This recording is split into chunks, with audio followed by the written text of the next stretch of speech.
Welcome back दोस्तों। आज मैं आपके सामने रिसेंटली मलयालम लैंग्वेज में रिलीज हुई एक जबरदस्त मूवी को लेकर आया हूँ।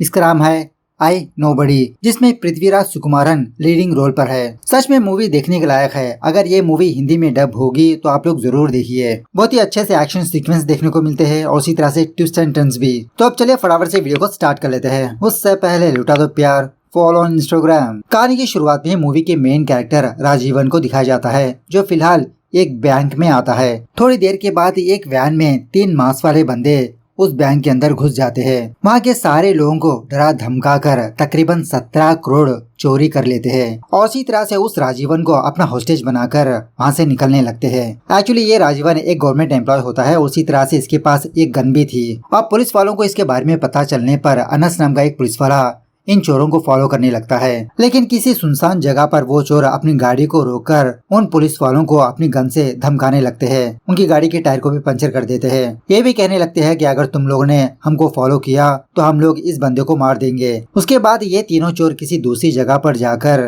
वो सारे पैसे दूसरी गाड़ी में ट्रांसफर करने लगते हैं और जिस वैन की वजह से इन लोगों ने चोरी की होती है उस वैन को जला देते हैं। बहुत ही पक्का प्लानिंग के साथ इस रॉबरी को करने लगते हैं। किसी मेन हाईवे के पास आकर उस राजीवन को छोड़ देते हैं, उसके चेहरे पर मास्क पहनाकर। लेकिन फिर भी वो राजीवन एक बंदे से ऐसे ही फाइट करने लगता है। ये देखकर बाकी 2 बंदे इस बंदे को अपने साथ ले जाने लगते हैं। किसके साथ फाइट करने के लिए हमारे पास इतना टाइम नहीं, चलो फटाफट से निकलते हैं। थोड़ी दूर जाने के बाद एक बंदा ये ऑब्जर्व करता है कि इसकी टी शर्ट पर इसका नेम प्लेट मिसिंग है। सोचने लगते हैं कि शायद इसका नेम प्लेट वहीं पर रह गया होगा उसी राजीवन के पास। अगर वो सबूत पुलिस के हाथ लग गया तो इन तीनों की खैर नहीं। वापस लेने के लिए अपनी गाड़ी को घुमाने लगते हैं ऑपोजिट डायरेक्शन में। अब इस तरफ राजीवन को कुछ भी समझ में नहीं आता, इसके हाथ बंधे होते हैं। उन तीनों ने इसको मरने के लिए छोड़ दिया होता है। उसी वक्त उन तीनों की गाड़ी का जबरदस्त तरीके से एक्सीडेंट हो जाता है। वहीं पर उन तीनों की मौत भी हो जाती है। दूसरे सीन में पुलिस वाले राजीवन से मिलने के लिए हॉस्पिटल पर आते हैं तो राजीवन के पास जो सबूत होता है वो पुलिस वालों को देने लगता है। उन तीनों में से एक बंदा किसी कैफे में काम कर रहा था। इस नेम प्लेट को देखकर वो पुलिस वाला अनस थोड़ा सा घबराने लगता है। राजीवन पुलिस वालों को जो हुआ वो बताने लगता है कि सर वो लोग 3 लोग थे और उन तीनों ने मेरे चेहरे को ढक दिया। कहाँ पर ले जा रहे थे मुझे कुछ भी आइडिया नहीं था। बहुत ही मुश्किल से मैंने अपने मास्क को हटाया। राजीवन की बीवी का नाम होता है मीरा। यहाँ पर एक और बात यह है कि उन तीनों का जिस गाड़ी से एक्सीडेंट हुआ उस गाड़ी में वो पैसे पाए नहीं गए। पुलिस वाले राजीवन को इसी के बारे में पूछने लगते हैं कि उन्होंने कहीं पर रुकाया था। राजीवन कहने लगता है कि सर मुझे कुछ भी आइडिया नहीं। एक पुलिस वाला मीडिया के सामने आकर यही स्टेटमेंट देने लगता है कि बैंक की रॉबरी करने वाले चोर तो मारे गए लेकिन अभी भी वो पैसे नहीं मिले, हम उन पैसों की तलाश में लगे हैं। उसके बाद राजीवन और उसकी बीवी वापस अपने घर पर आते हैं। इनकी 2 बेटियां होती है। राजीवन और मीरा के बीच कुछ जमती नहीं होती। ये दोनों एक दूसरे से बहुत ही कम बातचीत करते रहते हैं। राजीवन की छोटी बेटी राजीवन के आँख पर जख्म देखकर इसकी मरहम पट्टी करते हुए पूछने लगती है कि पापा आपको क्या हुआ, कैसे चोट आई। एक्चुअली ये सवाल मेरा भी नहीं पूछा होता है। सो राजीवन एक कहानी के तौर पर उस बैंक के अंदर क्या हुआ वो सारी बातें अपनी बेटी को बताने लगता है। अब ऑफ कोर्स वो सारी बातें मेरा भी सुनती रहती है। थोड़ा सा अफसोस भी करने लगती है कि राजीवन के साथ इतना बड़ा हादसा पेश आया, लेकिन फिर भी उसके पास जाकर दिलासा नहीं देती। चुपचाप अपने कमरे में जाकर सो जाती है। सुबह होने के बाद पुलिस वाले राजीवन के घर के पास आकर कहने लगते हैं कि हमारे बड़े ऑफिसर ने आपको पुलिस स्टेशन पर बुलाया है, कुछ सवाल पूछना है। तो राजीवन उसी तरह से पुलिस स्टेशन पर जाता है, लेकिन काफी देर हो जाती है। इसके पास कोई भी नहीं आता पूछताछ करने के लिए। हर एक कांस्टेबल से पूछते रहता है कि ऑफिसर कब आएंगे। वो लोग यही बात कहने लगते हैं, अरे यार बैठे रहो तुम, आ जाएंगे। दूसरे सीन में एक मिडिल एज कपल को दिखाया जाता है, जैकब और उसकी बीवी। टीवी न्यूज चैनल और कुछ अखबारों में यही खबर छपी होती है कि वो चोर बैंक लूटने के बाद एक रास्ते से गुजर गए और दूसरे हाईवे के पास जाकर उनका एक्सीडेंट हो गया, लेकिन पैसे उनके पास नहीं है। जिसका मतलब उन 3 चोरों ने किसी रूट के पास पैसे छुपाया होगा 17 करोड़ रुपए। ये खबर पढ़ने के बाद वो जैकब थोड़े बहुत कूड़ादान के पास जाकर चेकिंग करते रहता है। एक्चुअली ये जैकब थोड़ा कर्जे में होता है। शॉकिंग बात यह है कि उस एरिया की सारी पब्लिक भी यही काम करते रहते हैं। कुछ कूड़ादान के पास जाकर ढूंढते रहते हैं कि कहीं इस बैग में वो 17 करोड़ तो नहीं, लेकिन किसी को भी कुछ भी नहीं मिलता उस एरिया में। दूसरी तरफ उस पुलिस वाले अनस को डिपार्टमेंट सस्पेंड कर देती है क्योंकि इसी की लापरवाही की वजह से वो तीनों चोर बचकर भाग गए। तो एक दिन वो अनस राजीवन के ऑफिस पर आकर इसे रिक्वेस्ट करने लगता है कि सर अगर आप मेरी मदद करेंगे तो मेरी जॉब मैं दोबारा हासिल कर सकता हूँ। बस एक बार दोबारा याद करके बताइए कि उन्होंने उन पैसों को कहाँ पर छुपाया, अपनी गाड़ी को कहाँ पर रुकाया, मैं उन पैसों को ढूंढ लूंगा तो मेरी जॉब मुझे दोबारा मिल सकती है। राजीवन यही बात कहने लगता है कि सर मुझे जो कुछ भी पता था मैंने ऑलरेडी बता दिया। वो लोग मेरे आंखों पर पट्टी बांधे हुए थे, मुझे क्या पता। उसके बाद पुलिस वाले बार बार राजीवन के घर के पास आने जाने लगते हैं, जिसकी वजह से राजीवन के मोहल्ले वाले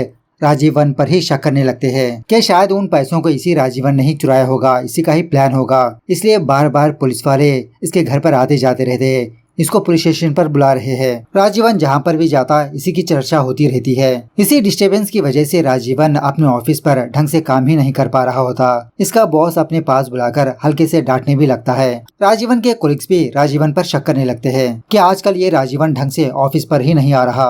वो पुलिस वाला अनस दोबारा राजीवन के पास आकर यही बात कहने लगता है कि सर एक बार और अच्छे से सोचकर बताइए, क्या आपको कुछ याद आया वो लोग उन पैसों को कहाँ पर छुपा के रखा, किस तरफ ले गए। अब राजीवन इस बार इसकी मदद करने के लिए राजी हो जाता है, मतलब अपनी गाड़ी देकर अपनी आंखों पर पट्टी बांधकर ड्राइव करने के लिए कहता है। और एक्चुअली यहाँ पर शॉकिंग बात यह है कि उन 3 चोरों ने राजीव को जब अपनी गाड़ी में बिठाया था उस वक्त राजीव ने 100 से उल्टी गिनती गिनना स्टार्ट की। जहाँ पर भी मोड़ आता उस नंबर को याद कर लेता। 60 पर राइट जाना होता है, 67 पर लेफ्ट जाना होता है। सो वही रूट याद करके उस अनस को बताते रहता है। थोड़ी दूर आने के बाद राजीवन अनस को गाड़ी रोकने के लिए कहता है। कहने लगता है कि सर मुझे बस यही तक ही याद है। इस एरिया को देखकर अनस शॉक में रह जाता है। बहुत ही सुनसान एरिया होता है और उसी तरह से इस एरिया में एक भी सीसीटीवी कैमरा मौजूद नहीं होता। राजीवन अनस को अपनी गाड़ी से उतार कर बिना अनस को लिफ्ट दिए उसको वहीं पर छोड़कर वहाँ से चला जाता है। और जाते समय वहाँ पर एक मंदिर की हुंडी होती है। उस हुंडी को देखते हुए वहाँ से जाने लगता है। अनस यही सोचने लगता है कि अरे यार इतने छोटे से क्लू से मैं अपनी जॉब को कैसे बचाऊंगा, अब यहाँ से कहाँ जाऊँ मैं। उसके बाद वो राजीवन अपने बच्चों के स्कूल पर आता है पिक करने के लिए। तभी कुछ टीनेज बच्चे राजीवन से हल्के से छेड़खानी करने लगते हैं। कहने लगते हैं कि अंकल जी आपके पास तो बहुत सारे पैसे है ना, मुझे एक 10,000 रुपए पैसे दीजिए, हम लोग छोटी सी पार्टी शार्टी कर लेंगे। मतलब ये लोग भी यही समझ रहे होते हैं कि राजीवन ने ही उन पैसों को चुराया। अब राजीवन उन लड़कों से बहस ना करते हुए साइड हटाकर अपनी गाड़ी में जाकर बैठ जाता है। लेकिन तभी गलती से एक लड़के का हाथ गाड़ी के डोर में आ जाता है, जिसकी वजह से उसका हाथ बहुत ही जख्मी होता है। बाकी लड़के भी बहुत गुस्सा होकर इसकी गाड़ी का शीशा ही तोड़ देते हैं। दूसरे दिन जब दोबारा अपने बच्चों की स्कूल पर जाता है तो वो लड़का अपने हाथ पर पट्टी बांध के रखा होता है। राजीवन उन लड़कों को अपने पास बुलाकर एटीएम से 10,000 रुपए विथड्रॉ करके देने लगता है। उसके बाद जब राजीवन वापस अपने फ्लैट पर आता है तो उसके फ्लैट के बाहर ही एक लड़की पूजा करती रहती है। इसे देखकर डर के मारे लिफ्ट के पास भागने लगती है। उसी वक्त एक वॉचमैन राजीवन के फ्लैट से बाहर आकर वो भी लिफ्ट की तरफ भागने लगता है। राजीवन यही सोचने लगता है कि ये दोनों मेरे घर के अंदर कर क्या रहे थे। इस तरह से उन दोनों को पकड़ने की कोशिश करने लगता है, लेकिन वो बंदा और बंदी जबरदस्त तरीके से राजीवन से फाइट करने लगते हैं। फाइनली इसको चकमा देकर वहाँ से भाग जाते हैं। एक्चुअली वो दोनों राजीवन के घर में आकर तलाशी ले रहे थे कि उस राजीवन ने चुराए हुए पैसों को कहाँ पर छुपा के रखा होगा। थोड़ी देर के बाद वो बंदा जैकब राजीवन के घर पर आता है इसके डोर को रिपेयर करने के लिए। इसकी नजर भी राजीवन पर ही होती है। यह सारी चीजें देखकर मीरा राजीवन से बहुत झगड़ा करने लगती है कि आखिरकार हमारी लाइफ में हो क्या रहा है, कोई भी हमारे घर के अंदर घुस आया, घर में बच्चे हैं। राजीवन अब मैं और बर्दाश्त नहीं कर सकती। अब राजीवन भी थोड़ा अपसेट होकर बाहर चला जाता है। इसी स्ट्रेस की वजह से हल्के से एक ऑटो वाले का एक्सीडेंट कर देता है। वहाँ के कुछ लोग राजीवन को पहचान कर जानबूझकर राजीवन को घेर लेते हैं। राजीवन सॉरी कहते हुए कहने लगता है कि ऑटो वाले का कितना नुकसान हुआ मैं पे कर दूंगा। लेकिन वो लोग जानबूझकर राजीवन से कहने लगते हैं कि 5 लाख रुपए दे दो ऑटो वाले को, तुम्हारे पास तो बहुत पैसे है ना, उस बैंक से चुराए हुए पैसे कहाँ पर छुपा कर रखा, अरे 5 लाख रुपए दे दो, क्या जाएगा तुम्हारा। इस तरह से इसको इंसल्ट करने पर राजीवन वहाँ के लोगों से भी जबरदस्त तरीके से फाइट करने लगता है। राजीवन सिंगल बंदा, वहाँ पर 15 लोग होते हैं। बाद में पुलिस वाले आकर इसको बचाने लगते हैं। पुलिस स्टेशन पर ले जाकर उसी केस के बारे में पूछने लगते हैं कि उस केस के बारे में तुम कुछ जानते हो तो सच सच बता दो। राजीवन कहने लगता है अरे सर मैं कितनी बार कहूँ, जो मुझे याद था पता था सब कुछ मैंने आपको बता दिया। और वैसे भी क्रिमिनल्स मर चुके हैं, लेकिन आप लोग मुझे एक क्रिमिनल की तरह क्यों देख रहे हो। मैं एक विक्टिम हूँ, कैसी सोसाइटी है हमारी। अब एक विक्टिम को प्रूव करना पड़ेगा कि वो एक विक्टिम था। पुलिस वाले बाद में मीरा को कॉल करके राजीवन को बताने पर मीरा पुलिस स्टेशन पर आकर राजीवन को बेल दिलवाती है। घर वापस आने के बाद मीरा राजीवन के सामने डिवोर्स के पेपर्स रखती है कि राजीवन बस हो गया, अब मैं और तुम्हारे साथ नहीं रहना चाहती, मुझे डिवोर्स दे दो। ये देखकर राजीवन झटके से अपना फ्लैशबैक याद करने लगता है। एक्चुअली राजीवन और मीरा की लव मैरिज हुई थी। स्टार्टिंग में इन दोनों का रिलेशनशिप अच्छा खासा चल रहा था, लेकिन धीरे धीरे राजीवन मीरा पर गुस्सा करने लगा। इन दोनों के बीच झगड़े बढ़ने लगे। अब इन झगड़ों के बीच ही 2 बच्चे कट चुके होते हैं, लेकिन अब फिलहाल राजीवन मीरा से झगड़ा ही नहीं करता। मीरा जो भी कहती बस चुपचाप सुनता रहता। राजीवन भी मायूस होकर उन पेपर्स पर सिग्नेचर कर देता है। मतलब ये दोनों म्यूचुअल डिवोर्स लेने का डिसाइड कर लेते हैं। दूसरे दिन जब मीरा कहीं पर जाकर वापस अपने घर पर आती है तो अपने बेडरूम में आकर एक चीज को देखकर शॉक में रह जाती है। इसकी छोटी बच्ची काफी सारे पैसों से खेलती रहती है। मतलब वो छोटी बच्ची माँ बनकर अपने डॉल्स को पैसे देती रहती है। ये लो मेरा बच्चा, चॉकलेट्स खरीद लेना 500 के, ये लो बच्चा तुम 1000 रुपए के बिस्किट्स खरीद लेना। बेड के नीचे पैसों से भरा हुआ बैग होता है। ये पैसे और जेवर को देखकर मीरा समझ जाती है कि ये तो बैंक से लूटा हुआ माल है। उसी वक्त वो जैकब मीरा के घर पर आकर एक बहाना बनाने लगता है कि मैडम आपने न्यूज़पेपर का बिल पे नहीं किया। सो मीरा पैसे लाने के लिए अपने घर के अंदर जाती है तो वो जैकब हल्के से घर के अंदर झांकने लगता है। जैकब को देखकर मीरा की छोटी बेटी कुछ पैसे देने लगती है। उसी वक्त मीरा यहाँ पर आकर अपनी बच्ची को रोकने लगती है। जैकब से कहने लगती है, अरे वो तो फेक नोट्स है, बच्चों के लिए खेलने के लिए, आप इतना सीरियसली मत लीजिए। लेकिन उन पैसों को देखकर जैकब को पक्का यकीन होता है कि चुराए हुए पैसे राजीवन के घर में ही है। दूसरी तरफ वो पुलिस वाला अनस इसी केस की इन्वेस्टिगेशन करते रहता है तो तभी इसको एक शॉकिंग बात पता चलती है कि एक मंदिर के पास वो हुंडी खोली गई थी, लेकिन शॉकिंगली उसमें कुछ भी पैसे ही नहीं है, बस थोड़े बहुत पैसे है। अनस यही सोचने लगता है कि ये हुंडी इतनी खाली क्यों है। मंदिर पर आने वाले लोग थोड़े बहुत पैसे तो दान करेंगे, जिसका मतलब इस हुंडी को पहले ही किसी ने खोला है। यही पर हमको एक और शॉकिंग बात पता चलती है कि एक्चुअली बैंक चुराने का इसी अनस का प्लान था। अनस ने 3 लोगों को जमा करके बैंक लूटने के लिए कहा। पैसे किसी दूसरी जगह पर लाएंगे, लेकिन वहाँ पर पैसे नहीं होते। एक और शॉकिंग बात यह है कि राजीवन को इंट्रोगेशन करने के बाद राजीवन उस मंदिर के हुंडी पर आकर उन सारे पैसों को ले लेता है। इसको पहले से ही पता था कि वो चोर उन पैसों को यहीं पर सेफली रखा था। खैर प्रेजेंट डे पर राजीवन और मीरा उन सारे पैसों को पैक करके किसी दूसरी जगह पर शिफ्ट करने का प्लान करते हैं। वो जैकब ऑलरेडी राजीवन पर नजर रख के बैठा होता है। राजीवन को कॉल करके कहने लगता है कि सर मुझे पता है कि वो बैंक के पैसे आपके ही पास है, आप अकेले उन सारे पैसों को बाहर नहीं ले जा सकते, इसमें मैं आपकी मदद कर सकता हूँ, लेकिन बदले में आप मुझे सिर्फ 7 लाख रुपए दीजिए। पहले तो राजीवन इसकी बात पर यकीन नहीं करता, लेकिन वो जैकब दोबारा राजीवन के पास आकर कहने लगता है कि आप अपने घर के बाहर जाकर देखिए, कुछ लोग आप पर नजर रख के बैठे हैं। तो राजीवन उसी तरह से बाहर जाकर देखने पर कुछ लोग वहीं पर होते हैं। ये लोग और कोई नहीं, अनस के ही आदमी होते हैं, दूसरे आदमी। इनके साथ साथ एक और गाड़ी भी यहाँ पर होती है। राजीवन को गुस्सा आकर उन लोगों को मार पीट कर वहाँ से भगा देता है। ये सब कुछ होने के बाद राजीवन जैकब से मुलाकात करके कहने लगता है, हाँ वो पैसे मेरे पास ही है। इन पैसों को बाहर निकालने के लिए मुझे एक और बंदे की जरूरत है। मेरे पास एक जबरदस्त प्लान है, तुम उस प्लान को अप्लाई करो। कल तुम मेरी बेटी को किडनैप करके रैंसम अमाउंट पूछो, इसी प्रोसेस में मैं वो सारे पैसों को बाहर ले जाऊंगा।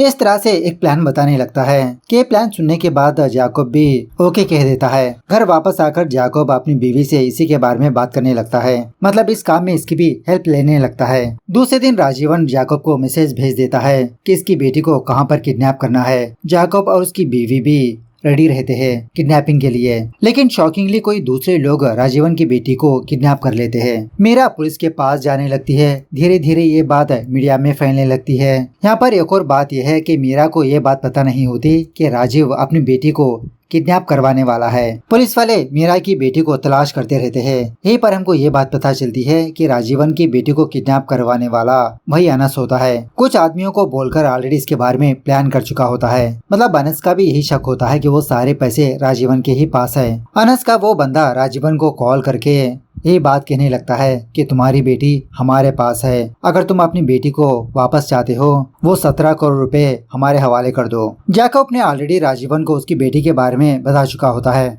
और उसी तरह से जिन लोगों ने किडनैप किया उनकी गाड़ी को भी फॉलो किया होता है। दूसरी तरफ काफी सारे मीडिया वाले मीरा को घेर लेते हैं, सवाल पे सवाल पूछने लगते हैं कि इतना सब कुछ हो रहा है लेकिन आपके पति राजीवन कहाँ पर है। इस तरफ कुछ पुलिस वाले राजीवन को अपनी कस्टडी में लेने लगते हैं क्योंकि इसकी छोटी बेटी ने गलती से ये कहा था कि मेरी बहन पापा के पास है। राजीवन पुलिस वालों से यही बात कहने लगता है कि सर, मेरी बेटी को क्यों मैं खुद किडनैप करूंगा, मुझे जाने दीजिए, मैं खुद अपनी बेटी को बचा लूंगा। वो पुलिस वाले नहीं जाने देते, जिसकी वजह से राजीवन वहाँ के पुलिस वालों को मार पीट कर वहाँ से फरार होने लगता है। कुछ पुलिस वाले इसके पीछे लग जाते हैं। एट द सेम टाइम दूसरी गैंग भी राजीवन के पीछे लग जाते हैं उन पैसों को हासिल करने के लिए। राजीवन उन सारे लोगों से जबरदस्त तरीके से फाइट करते रहता है। एक समय आने के बाद वहाँ की सारी पब्लिक राजीवन के पीछे लग जाते हैं, क्योंकि राजीवन एक 17 करोड़ का माल है। इसी दरमियान में वो जैकोब राजीवन को कॉल करके इसकी बेटी के बारे में अपडेट देते रहता है कि वो लोग इसकी बेटी को कहाँ पर ले जा रहे हैं, किस रूट से जा रहे हैं। धीरे धीरे मीडिया वालों को फोकस भी राजीवन पर जाने लगता है। मीडिया वाले तो डायरेक्टली यही कहने लगते हैं कि वो 17 करोड़ राजीवन के पास है, जो भी उसको पकड़ लेगा उसकी लॉटरी लग गई। ये खबर देखने के बाद और भी बाकी लोगों को इसके बारे में पता चलता है। दूसरी तरफ वो पुलिस वाला अनस अपने साथियों के पास आता है। यहाँ पर शॉकिंग बात यह है कि किडनैप करने वाले उस बच्ची को पुलिस क्वार्टर्स में ही रखा होता है, क्योंकि पुलिस वाले खुद अपने घर में तो तलाशी नहीं लेंगे।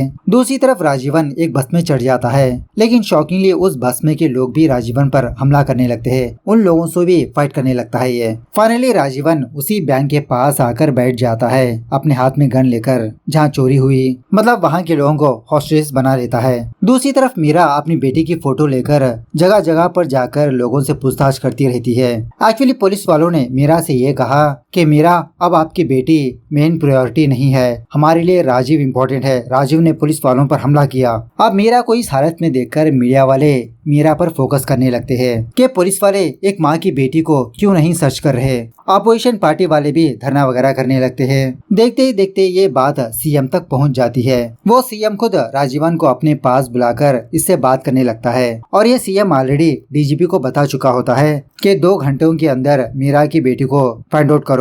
राजीवन ने इसीलिए बैंक में जाकर वहाँ के लोगों को हॉस्टेजेस बनाया होता है ताकि सीएम इससे बात करे। राजीवन सीएम से कहने लगता है कि उस रॉबरी के केस में सर, मैं एक विक्टिम हूँ। पुलिस वाले और सोसाइटी मुझे एज ए विक्टिम की तरह नहीं बल्कि एज ए क्रिमिनल की तरह देख रहे हैं। मुझे इंसाफ चाहिए। वो पैसे कहाँ पर है मुझे बिल्कुल भी आइडिया नहीं, और उसी तरह मुझे मेरी बेटी भी चाहिए। यहीं पर एक छोटा सा फ्लैशबैक को भी दिखाया जाता है। राजीवन बैंक में आने से पहले अनस और उसके आदमियों के पास जाता है, क्योंकि जैकोब ने ऑलरेडी बता दिया था ना राजीव को। सो उन लोगों से फाइट करके अपनी बेटी को बचा लेता है। बाद में पुलिस वालों को इन्फॉर्म करने पर पुलिस वाले वहां पर जाकर राजीवन की बेटी को सेव करने लगते हैं। सीएम खुद मीडिया के सामने आकर यही बात कहने लगता है कि राजीवन टोटली निर्दोष है। इस केस में पुलिस डिपार्टमेंट में काम करने वाला अनस ही कल्प्रिट है। उसने उस रॉबरी को प्लान किया और उसी तरह से राजीव की बेटी को भी अगवा किया। आप लोग राजीवन पर ब्लेम करना छोड़ दो। इस तरह से क्लीन चिट दे देता है। उसके बाद राजीवन अपनी बेटी को लेकर वापस अपने घर पर आता है। घर आने के बाद मीरा राजीवन को एक थप्पड़ मारती है कि क्या सोचकर तुमने मेरी बेटी को इस गेम में एंटर किया। मतलब मीरा को ये बात पता चलती है कि राजीवन ने अपनी बेटी को ही किडनैप करने का प्लान किया था। उसके बाद राजीवन बेड के नीचे से वो पैसे बाहर निकालता है। एक्चुअली ये पैसे भी इसके हाथ से छूटने वाले थे, लेकिन जैकोब ने बचा लिया। जैकोब को जो पैसे देने का वादा किया था वो पैसे देने पर जैकोब अपने सारा कर्जा मिटा लेता है। एक्चुअली मूवी तो 2.5 घंटे की है, लेकिन स्टोरी को मैंने इन शॉर्ट में बता दिया। तो मूवी कैसे लगी कमेंट करके बताना जरूर। मिलता है अगली वीडियो में, तब तक take care, bye bye, see you soon.